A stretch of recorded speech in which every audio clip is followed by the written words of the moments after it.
On n'est pas des pigeons, le retour, et c'est déjà l'heure du face-à-face. Ce soir, l'invité de Christophe Bourdon s'appelle David Rossom, responsable du marché de Noël de Namur.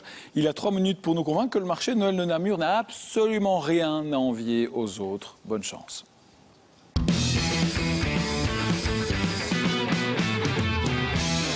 Vous allez bien? Très bien. Bonsoir. Bonsoir. Vous êtes prêts? Oui, je suis prêt. Ah bien, moi aussi. J'ai envie d'aller vite ce soir. Allez, top chrono. Moi, j'ai vu qu'au marché de Namur, on trouvait des poteries de style provençal, de l'artisanat péruvien, indonésien ou indien, ou encore des souvenirs de flamenco. Alors, expliquez-moi le rapport avec Noël.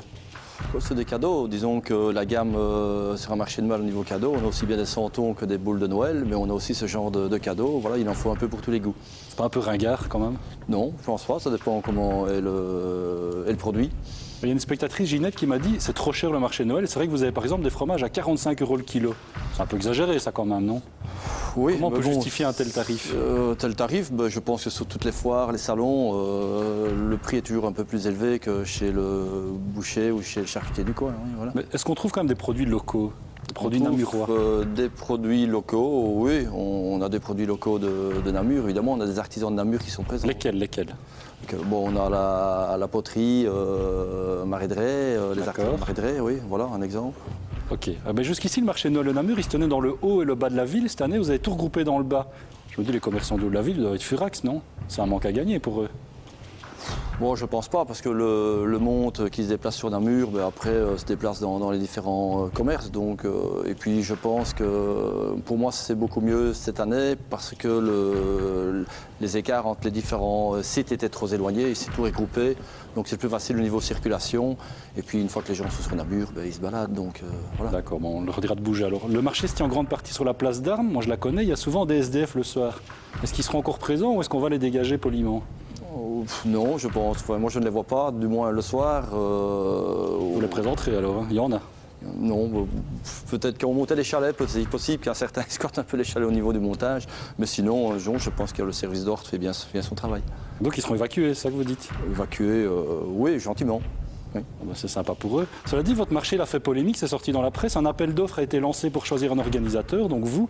Et 1 mois avant que l'organisateur ne soit choisi par la ville, vous avez envoyé un mail aux locataires des chalets pour leur confirmer qu'ils auraient un emplacement s'ils versaient un acompte en dehors les 14 jours.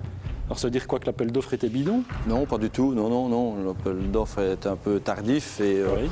on ne prépare pas un marché de Noël sur 2 mois. On a pris simplement les devants, comme notre prédécesseur avant avait fait. Et voilà, s'il y avait un souci, on remboursait, mais il fallait faire qu'on avance sur un marché de Noël. C'est une préparation quand même de quelques mois. Donc vous étiez sûr de ne pas être pris? Enfin, vous étiez sûr? Non, on n'est jamais sûr. Voilà. C'est un risque alors si je vous suis. Pourquoi vous avez envoyé vos contrats, vos clients avant la fin de l'appel? Ça, je comprends pas. Parce qu'il fallait avancer sur l'organisation de cet événement et on ne peut pas faire ça sur 1 semaine ou 15 jours avant. Donc vous savez que vous étiez pris? Non, pas nécessairement, non. Vous jouez avec le feu, vous êtes risqué. On est dans une émission de consommation. Combien ça coûte le marché de Noël de Namur? C'est-à-dire Combien ça coûte? pour un Qui chalet paye? Qui paye? Les exposants payent un chalet. Il y a différents prix. Il y a un prix pour l'Oreca et un prix pour les cadeaux. Ça coûte combien? Donc on a 1 800 € plus ou moins pour l'Oreca et on a 1 300 € pour les cadeaux. Voilà, j'essaie d'aller Ok. jusqu'au bout parce que c'est intéressant. On va prendre un chalet l'an prochain. On va prendre un chalet, je sais pas ce qu'on va aller y faire. Des pigeons, on vendra des On va pigeons. vendre des pigeons. Réaction autour de la table, ringard ou pas les marchés de Noël? Non, moi je trouve pas ça ringard du tout. J'aime bien m'y balader.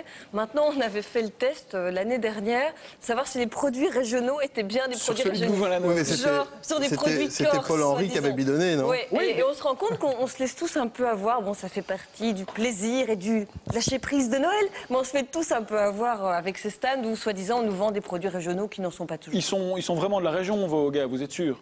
Ça, Non, certains oui, mais voilà, le problème au niveau des artisans purs, sur des marchés de Noël comme Liège, Bruxelles ou Namur, qui sont des plus grands marchés sur 1 mois, l'artisan pur, il fait ça après journée, il travaille, donc c'est impossible souvent de les avoir. Voilà. Mais sur des marchés de Noël comme on a à l'abbaye de Marais de Sousse, qui se passe tous les week-ends, là on arrive plus facilement à avoir des artisans, vraiment les purs artisans. Benjamin? Je vais le dire sans nuance, dans les stands d'Oreca, c'est souvent du brol. Je me demande toujours qui peut acheter ce genre de bazar. Donc un gars qui loue son chalet 1 300 €, c'est quoi son chiffre d'affaires au bout il a vendu pour combien de marchandises? Parce que je vois les gens qui se promènent, mais les gens, ils achètent jamais les broles. Donc, ils vendent pour combien, le commerçant? Oh ben, je vous assure qu'ils vendent, puisque... Et des acheteurs de brol aussi. Hein, Ben, écoutez, Non, mais ils doublent, c'est quoi, sur Namur, on a une liste d'attente, donc les gens C'est que qui ça marche. reviennent, donc c'est que ça marche. Donc rappelez-nous les heures et les dates.